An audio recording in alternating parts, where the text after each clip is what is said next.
કે ઠામ ઠેકાણું નથી. પણ રાઘવ ક્યાં? હા તો કર ને મમ્મી, કોણ ના પાડે છે? આપણા ઘરમાં સીધી રીતે ના પાડવાનું તો કોઈ શીખ્યા જ નથી ને. તારા પપ્પાએ મારી સામે એક શરત મૂકી છે કે એમના વતી આ વિધિ તમે ત્રણેય કરશો. હા તો ઠીક છે ને મમ્મી, પતાવી દઈશું વિધિ. શું કપાળ પતાવી દઈશું? હા, કઈ ભાન પડે છે? પેલા ભીમજી અદા સીધા રાજકોટ થી આવશે અહીંયા આપણા ઘરે અને ઘરના દરવાજા પર મોટા અક્ષરમાં પાટિયું લગાવી દેશે ન્યાત બારનું. અરે આપણે સમાજમાં રહીએ છીએ અને એ સમાજના પોતાના લખ્યા આભાર, લખ્યા નીતિ નિયમો હોય છે, કાયદા કાનૂન હોય છે. પણ તમારા પપ્પાને તો એક અલગ ચીલો ચિતરવો છે કે મારા વિચાર ગામનાથી અલગ છે, કે હું મારી દીકરીઓને ભણાવીશ. ચલો એનો વાંધો નહીં. અને હવે પિંડદાન પણ કરશે. પછી ભલે ને 500 લોકો આવીને મારું લોહી પી જતા, જવાબ એમને ક્યાં આપવાના હોય છે? હા તો તું ના આપતી ને જવાબ. નથી કરવું આપણે પિંડદાન. ના, પિંડદાન તો મારે કરાવવું જ છે, મારા મનની શાંતિ માટે. પણ તમારા પપ્પાને તો તમે લોકો ઓળખો જ છો ને. એ એમનું લીધેલું વેન ક્યારેય મૂકતા જ નથી. તો મમ્મી, ખરેખર તારે કરવું છે શું? મન તો થાય છે કે આ દિવાલ સાથે માથું ભટકાવીને મારો જીવ આપી દઉં એટલે પતે. આટલા વર્ષો થયા, તમે લોકોએ ક્યારેય સામે ચાલીને પૂછ્યું છે મને કે બોલ મમ્મી, તારી ઈચ્છા શું છે? એક પછી એક મારી સામે આવી અને પોતાની રજૂઆતોના ઢગલા કરે રાખ્યા છે. અને રજૂઆતો પણ કેવી?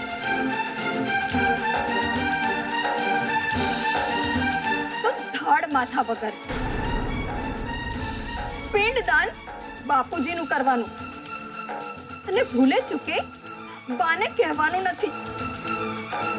હવે તમે મને એમ કહો કે આવા પિંડદાનનો કોઈ અર્થ સરે ખરો? મમ્મી તું ચિંતા ના કર. કિંજલ પપ્પાને મળવા જ જતી હતી, એટલે પપ્પાને મળીને બધી વાત સમજાવી દેશે અને બધી જ વાત કરી લેશે. ચિંતા ના કરીશ, બરાબર છે ને કિંજલ? એમ થાય તો સારું જ છે ને. બાકી આ રોજ તમને લોકોને નવી તકલીફોમાં જોઈને થાકી ગઈ છે. મમ્મી બસ રડ નહીં. હું પપ્પા પાસે જાઉં છું ને, સમજાવીશ એમને. હમણાં આવી.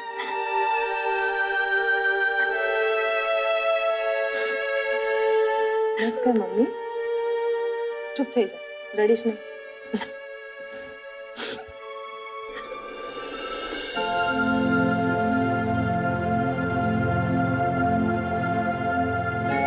પપ્પા, મારે તમારી સાથે વાત કરવી છે, પણ જો તમારે આરામ કરવો હોય તો પછી આવો. કિંજલ બસ.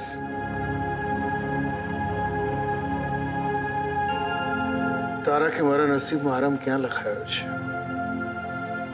મને એમ કે વિજયભાઈને મળીને તું સીધી તારા રૂમમાં કેમ ચાલી ગઈ? મને મળવા ન આવી? એ તો પપ્પા, એ તો હું બહુ થાકી ગઈ હતી ને એટલે. હા ખરું. કોન્ટ્રાક્ટ કેન્સલ થાય એનું દુઃખ, એનો થાક માત્ર તને જ લાગે કેમ?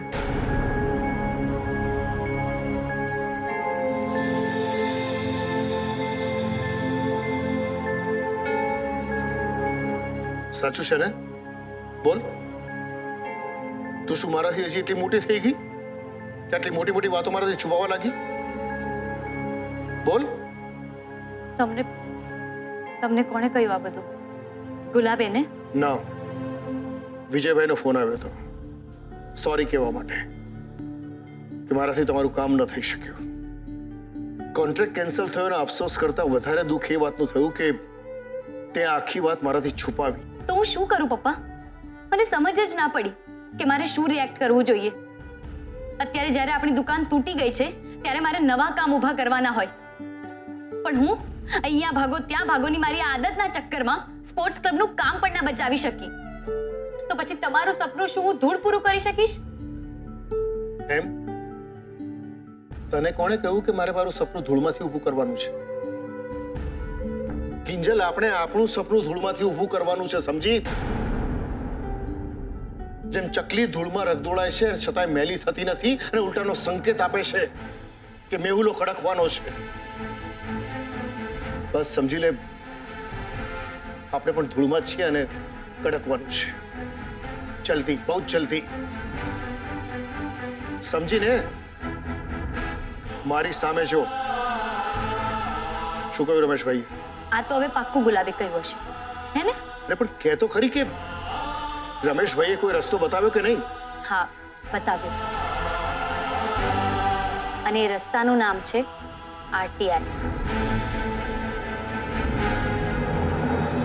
જ્યારે આપણે આરટીઆઈ કરીશું ત્યારે આપણને સરકાર તરફથી સાચા જવાબ પણ મળશે અને સપોર્ટ પણ. પણ એના માટે તમારે આ ફોર્મમાં સહી કરી દેવાની છે.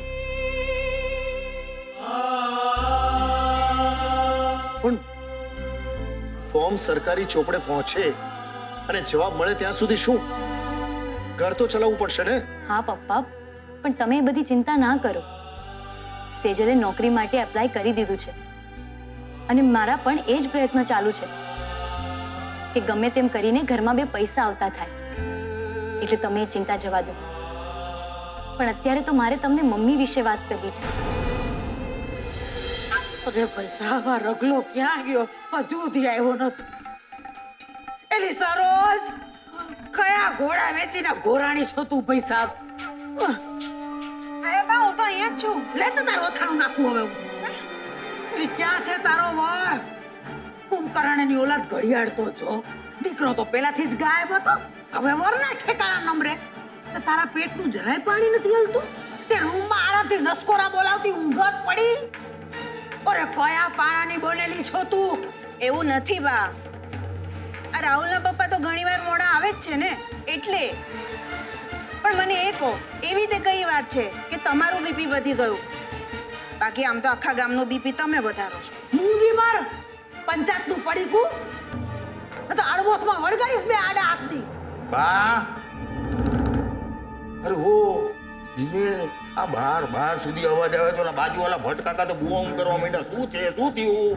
અરે થવામાં શું થાય રગલા? મારા કાનુડાને હોદીને લઈ આવ મારી પાસે પૈસા.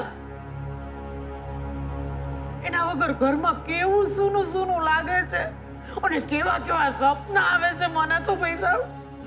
એટલે કેવા કેવા બા? સપનામાં રાહુલે નાતબારની છોકરી જોડે લગ્ન કરી લીધા? હવે મૂંગી પર ને કહું છું.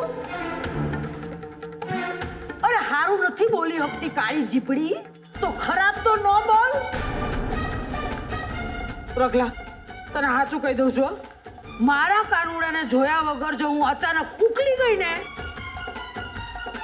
તો આખો ભાદરવો તું વાસ નાખ્યા કરીશ ને તો એ કા કા કા કરીને તને કલડતી રહીશ.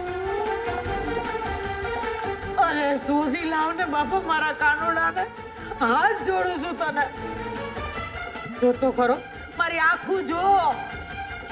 અરે ધગધગતા કોલસાણ જેવી લાલ ઘૂમ થઈ ગઈ છે.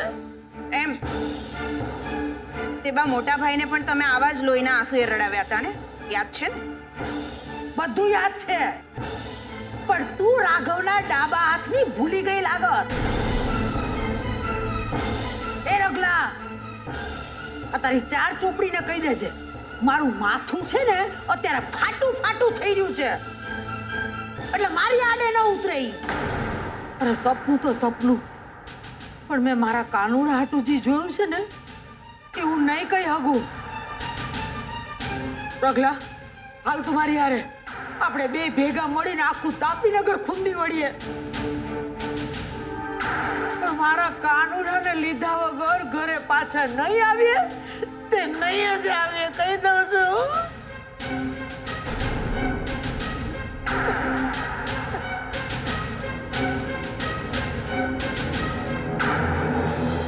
શું ઘાયલી છે, ગુસ્સામાં છે. હા, ને એમાં રડવાનું તો હોય જ. પપ્પા, હું તમને એક વાત કહું, જો તમને ખરાબ ના લાગે તો. પપ્પા, શું તમે તમારી શરતો પાછી ના લઈ શકો? બેટા, તમે જેને શરતો માનો છો એ ખરેખર શરતો છે જ નહીં. તારી મમ્મીને એવું લાગી રહ્યું છે કે મારા પપ્પાનું અપમૃત્યુ મારા કારણે થયું છે અને એનું મારે પ્રાયશ્ચિત કરવું જોઈએ. બેટા, મારી પ્રાયશ્ચિત કરવાની રીત અલગ છે અને હું પ્રાયશ્ચિત કરી ચૂક્યો છું, વ્રત ચંદ્રયાણ થકી. ચંદ્રયાણ? એ શું છે પપ્પા? બેટા, ચંદ્રયાણ વ્રત બહુ કપરું હોય છે.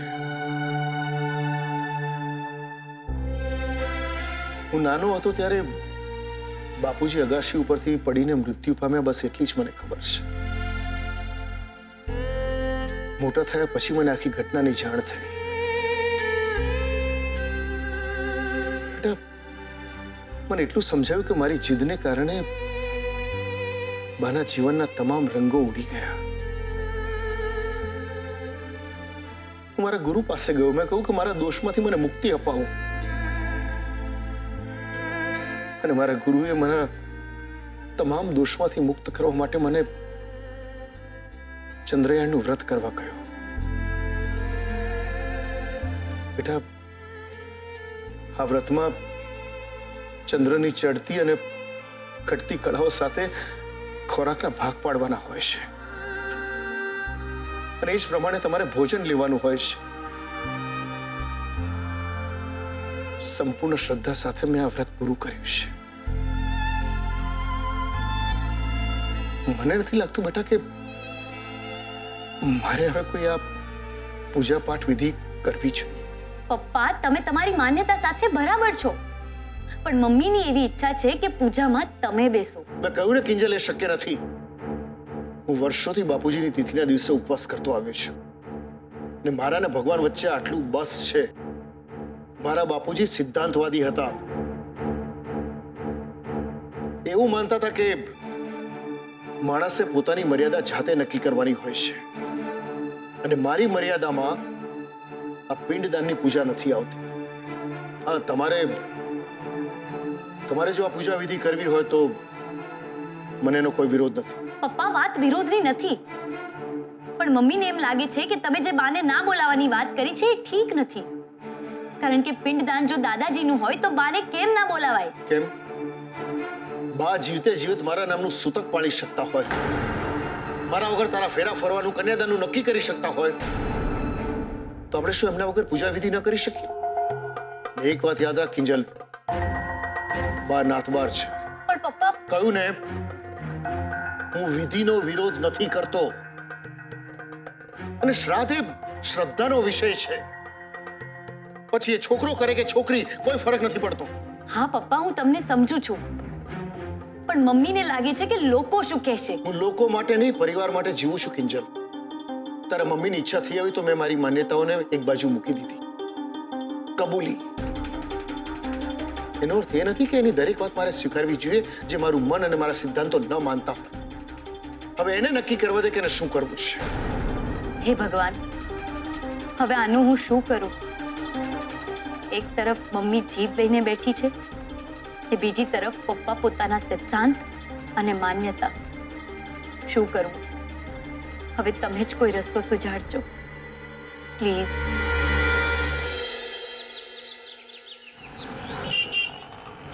પિતૃદોષ નિવારણની વિધિ એકદમ જબરી કરાવજો હો મહારાજ. અને એવી જબરી કે હંધાય પિતૃ આમ નરમ ગેસ જેવા થઈ જાય અને આડા આવવાનું જ ભૂલી જાય. અને ખાસ કરીને અમારા ઘર ઉપર અને મારા કાનુડા ઉપર આશીર્વાદના ફૂલ વરસાવે પૈસા હો. એમ? પણ પિતૃઓ ફૂલ વરસાવશે કોના ઉપર? તમારો કાનુડો ને તમારો દીકરો ક્યાં છે? અરે એ જાણીને તમારે શું કરવું છે? મારો કાનુડો વૃંદાવનમાં હોય કે વડનગરમાં? અરે તમ તમારે ઓલા શ્લોક ને મંત્રો ને બધું ધૂળમાં લાગો ને પૈસા. હે બા, આ કેવી વાત કરો છો? આવી વાત જો આપણા પિતૃઓ સાંભળશે ને તો આપણા ઉપર વધુ ગોપાયમાન થશે. હવે મૂંગી મરને મિયાની મીંદડી અને કાગડાની જગ્યા છે ને તારા મોઢામાં જ ખીરને પૂરી ઠૂસી દઈશ. જય જ્યારે રહ્યો ત્યારે આમ નહીં ને તેમ નહીં ને તાપસી પૂરી જ કરે બિચારી. હમ. આ બેન સાચું કહે છે. તમારો દીકરો અને પૌત્ર ક્યાં છે? એના વગર આ વિધિ આગળ નહીં વધે. એમ તો આ બેનજી સાચું કહી રહ્યા છે ને એમને જ પૂછી લઉં. હો કા હવે મોટા મગ ભર્યા છે આટલે રાહુલ એનું તો સમજ્યા કે ઠામ ઠેકાણું નથી, પણ રાઘવ ક્યાં? તે મને શું ખબર બા, એ ક્યાં જાય છે, ક્યારે પાછા આવશે, એ બધું મને કહીને થોડા જાય છે. અરે ભવાની બા, તમે અહીંયા શું કરો છો? ભાદરવો મહિનો ચાલી રહ્યો છે ને, તો ખીર પૂરી લઈને પૂજા પાઠ કરાવવા આવ્યા છે. મારા સસરાજીના શ્રાદ્ધ માટે અને પિતૃદોષ નિવારણની વિધિ કરાવવા માટે. રે રે રે રે શામજી, તને કઈ ખબર પડે છે કે નહીં? આ બધી વિધિનો વીટો વાળ અને જાય અહીંથી, નહીં તો તું ભારે તકલીફમાં આવી જઈશ. પણ થયું છે શું એ તો કહો તમે. હું કહું? એટલે હું શું કામ કહું? એ આ ભવાની બાને જ પૂછ ને કે હું તને આ બધી વિધિ કરવાની શા માટે ના પાડી રહ્યો છું. કાં બા બોલતા કેમ નથી?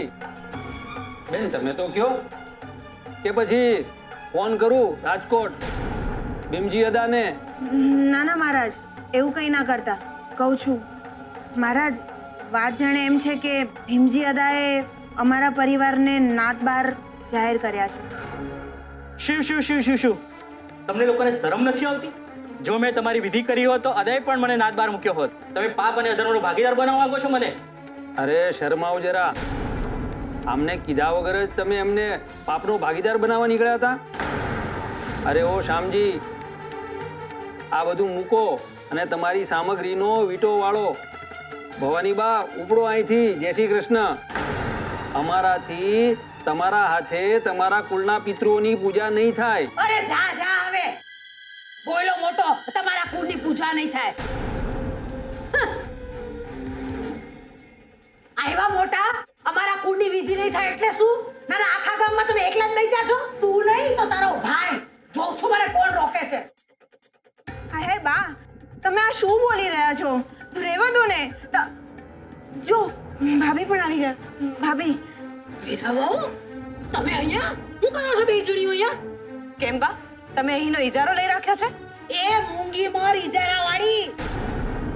અને હું તારી હારે વાત નથી કરી રહી, તારી માં હારે કરી રહી છું કે તમે બે જણીઓ અહીંયા શું કરી રહી છો? બા, જે બાપુજીની તિથિ છે ને, તો અમે વિચાર્યું કે અહીંયા એમની શ્રાદ્ધ વિધિ કરીશું. અરે વાહ, તે મારો સિદ્ધાંતવાદી દીકરો માની ગયો. ઓહો, બહુ મોટી વાત કહેવાય. ઓ મીરા બહુ, તે બચારો લંગડાતો ક્યાં લગન પોઈગો?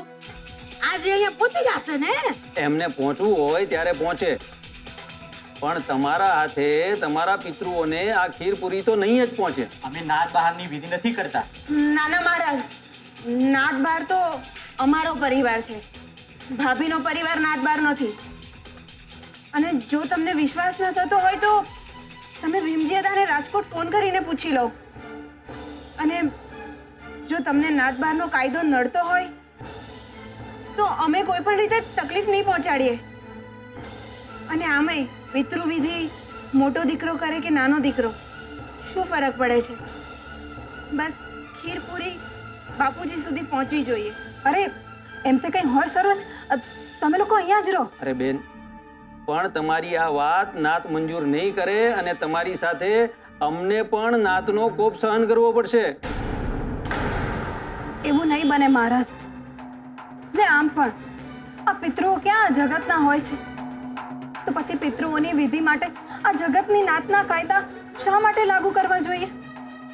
અરે હું એ ક્યારની ઈસ તો સમજાવી રહી છું કે મહાદેવ શંકરના સંઘમાં ભૂતે હોય ને પલિતે હોય, ત્યાં કોઈ જાતનો છોછ શરમ સંકોચ ના હોય. આ બધા નખરા તો અહીંયા જ હોય, પણ હું બોલું તો ભૂંડી લાગુ.